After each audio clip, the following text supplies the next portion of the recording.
Dear friends, they're catering to the most important stage of human growth, where 80% of the human mind is developed.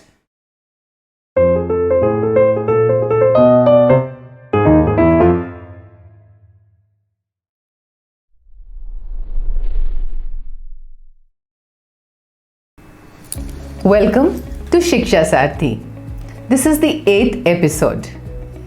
We have discussed a beautiful journey of the foundation, and it's time to begin that very important academic year 2023-24, the year of change, when all of us are actually getting ready to implement the National Curriculum Framework 2022 for the foundational learning.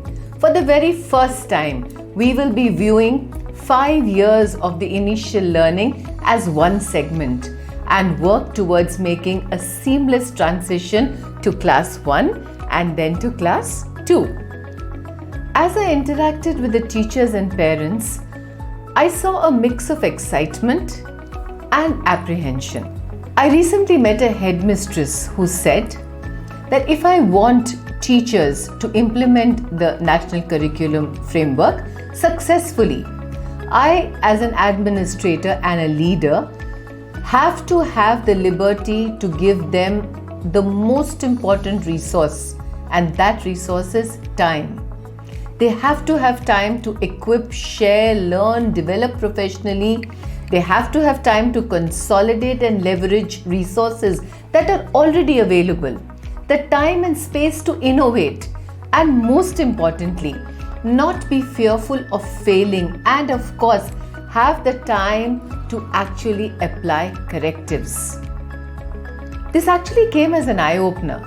And when she said that teachers at the foundation or the primary level are given far more tasks, duties, stepping in for absentee teachers, much more than any other segment. So will we not have to change this? Will we not have to facilitate the teachers to be the change that the NCF is calling for? We have to. And I think today's episode is about that. Because they are going to have a wide canvas to paint so many colors. They have to get their classes ready, they have to get the activities ready, research, understand the learning outcomes, make scope for observation, shift from pencil, paper, worksheets to play and activities, and they have to prepare for each one of these. Dear friends, they're catering to the most important stage of human growth, where 80% of the human mind is developed. So we do have to give them that scope. So what do schools and organizations need to do to facilitate teachers to get ready to take this huge leap of change in foundational learning? So step 1 is empowering the teachers and ensuring that there is a growth in their skill and their careers.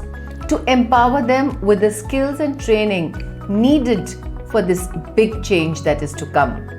To give teachers the time to create the environment for learning and growing themselves professionally. Work together to understand the needs of activity-based learning and find ways to apply it. Step 2. The teacher's autonomy and accountability.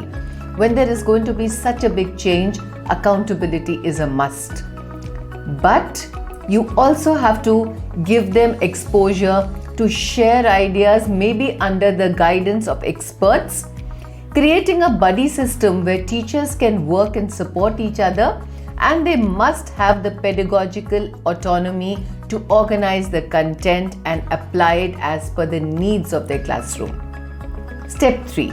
Include the parents and community at large to help them understand why this change is happening and what kind of support and role they can play in this entire process. Step 4. Design imagination and innovations. This part must be encouraged because all the physical spaces have to be planned for optimum use. Hygiene and cleanliness has to be taken care of. Cost optimization has to be considered, and the use of simple local resources has to be explored and encouraged. Step 5. building infrastructure and learning resources. They must include well-ventilated, safe and clean rooms, safe outdoor spaces, clean and safe toilets and screens. We've so often seen children, changing without a screen. So a simple screen put there for the privacy of taking care of our little ones. A space for storing, a space for display. Easily movable furniture that the children can handle so that we can have different settings in the classroom. Step 6, a very sensitive issue, the student-teacher ratio. So you cannot fill up a class with many children and say that, we have 2 teachers in a class. Well, they will still need space to move and maneuver. And that is what is needed for activities. So we do hope that schools consider that strength of the classroom is going to either help or act as a hindrance. So do pay attention to it. Step 7 is ensuring that the children admitted are of the appropriate age, because the activity plan, design, learning outcomes have been created according to the age. So admitted at 3 years, and whether it's going to be 31st March or June depends on the state. So this is something which you all will have to individually explore, and then the foundational stage finishes at 8 years of age. Now step 8, make sure that the learning goals and outcomes chart is given to each teacher. Explain to a teacher why she needs to understand the learning outcome and how she has to internalize or he has to internalize the curriculum. Design it in such a way that the children meet the learning outcomes. Because it is about 5 domains and about so many learning outcomes. So unless they learn about it, know about it, it's not going to be easy to actually convert it to activities and watch and observe the children. Step 9, to provide resources that will be needed for making teaching learning material, because the TLM will be needed if you need to do activities. So choose curriculums carefully.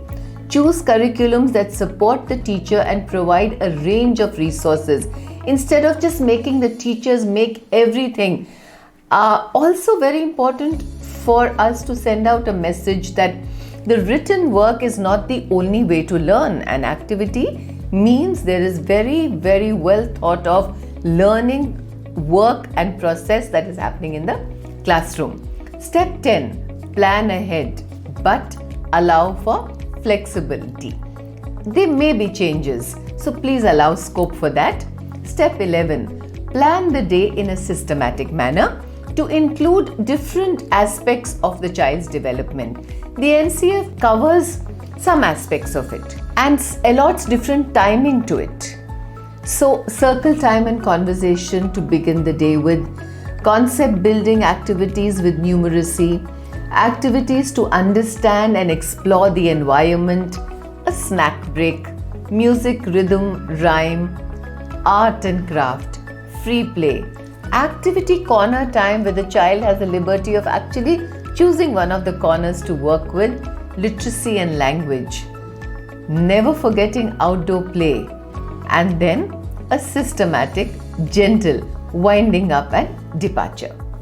They are suggestions and we need to kind of keep them in mind so that we can create a good learning environment for the children. There should be a conscious effort to ensure both physical and mental security for the children.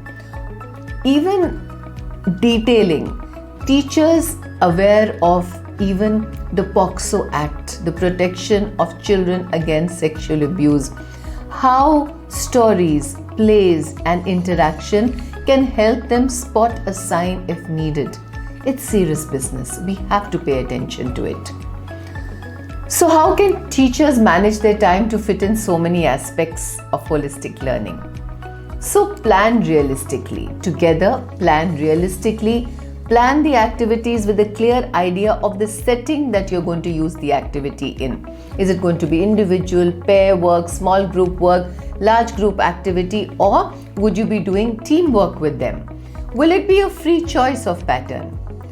Plan indicators to show the children what kind of an activity is going to come, so that they prepare for it. So this is like a conditioning of the children. Keep the signals very, very standardized. So they must know this means an outdoor time, or this particular thing means we have to be in a small group. So keep that stable. Plan at least 2 levels of activities at regular intervals for children who are progressing faster than the others. Rather than making 2 kinds of worksheets, it is much, much more relevant if you can create 2 levels of activity patterns. So the minute they finish this, they can shift to that. And it is very, very simple to do.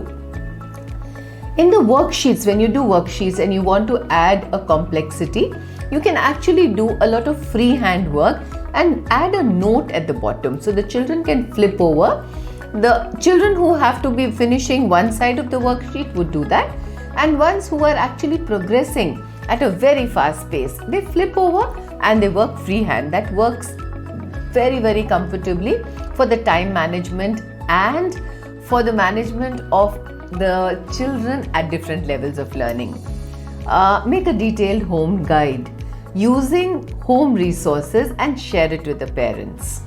So the next episode is going to be about a lot of partnership with the home, parents and community. And yes, we are going to take this together. And may this beginning of the 2023 be a wonderful, fruitful year for all of us. And may we just continue keeping to work together. Thank you so much, and we will see you soon in the next episode. Bye-bye. Square, square, panda.